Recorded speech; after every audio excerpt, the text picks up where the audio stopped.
सोच का जादू। एक बार भगवान गौतम बुद्ध अपने भिक्षुक के साथ गांव जा रहे थे। काफ़ी दूर पैदल चलते चलते वह थक जाते हैं। तब एक भिक्षुक कहता है, गुरुजी, क्या हम आराम कर सकते हैं? महात्मा बुद्ध जी कहते हैं, हाँ। महात्मा कहते हैं, वो देखो, उस पेड़ के नीचे आराम करते हैं। पेड़ के नीचे आराम करते हुए उनमें से एक भिक्षुक कहता है, गुरुजी, आप हमेशा एक बात कहते थे कि इंसान जैसा सोचता है वह बिल्कुल वैसा बन जाता है। कृपया आप हमें इसके बारे में विस्तार से बताइए। महात्मा भगवान गौतम बुद्ध भिक्षुक से कहते हैं, आज मैं तुम्हें एक कहानी सुनाता हूँ। किसी नगर में एक धनी सेठ रहता था। उसके पास बहुत धन था, फिर भी वह पैसे कमाने के बारे में सोचता रहता था। एक दिन उस सेठ के यहाँ उसका रिश्तेदार आया। सेठ उसकी खूब खातिरदारी करता है। वे दोनों आपस में बातचीत करते हैं।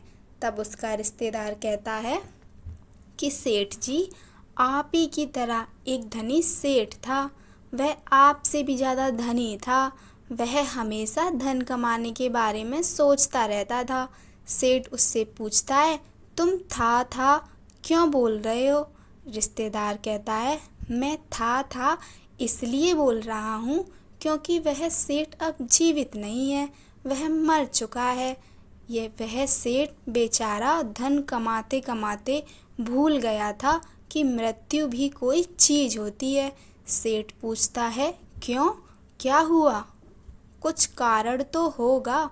रिश्तेदार कहता है, कारण तो कुछ नहीं है, अचानक से बुलावा आ गया था, इसलिए वह मर गया।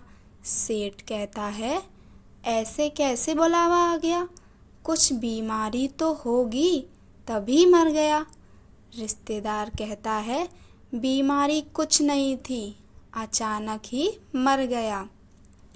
सेठ उसकी बातें सुनकर हैरान रह जाता है, क्योंकि वह अब तक सोचता था कि मृत्यु सिर्फ बीमार होने पर या बुढ़ापा आने पर ही आती है। अगले दिन वह रिश्तेदार चला जाता है, लेकिन सेठ के लिए बहुत बड़ी समस्या छोड़ जाता है।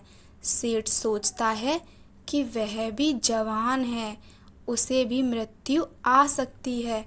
सेठ पहले धन कमाने के बारे में सोचता रहता था, लेकिन अब हर पल मृत्यु के बारे में सोचता रहता था कि कहीं वह मर न जाए। दिनों रात मृत्यु के बारे में सोच सोच कर उसने बिस्तर पकड़ लिया। उसकी तबीयत और भी बिगड़ने लगी। कुछ दिनों बाद उसका दोस्त आता है और सेठ से पूछता है कि तुम इतने बीमार कैसे पड़ गए, क्या हुआ? सेठ उसे सारी बात बता देता है।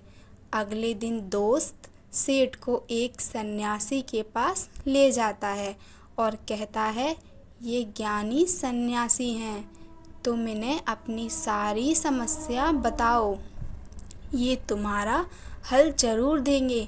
सेठ सन्यासी से कहता है, गुरुजी, मैं अभी मरना नहीं चाहता, मैं जीना चाहता हूँ। मुझे डर है कि मैं कहीं मर ना जाऊँ। सन्यासी कहता है कि मैं तुम्हारी इस समस्या का अभी हल निकाल देता हूँ। सेठ कहता है, कृपया करके मुझे बताइए। सन्यासी कहते हैं, मैं तुम्हें एक मंत्र बताता हूँ।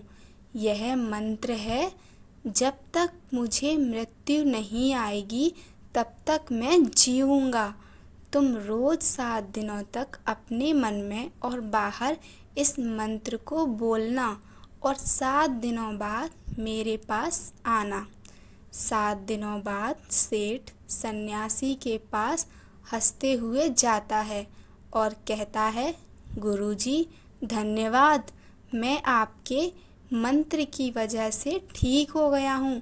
अब मुझे मृत्यु का बिल्कुल भी डर नहीं है। तो दोस्तों, हमें इस छोटी सी कहानी से यह समझ आता है कि हम जो बात अपने मन में और बाहर रटते रहते हैं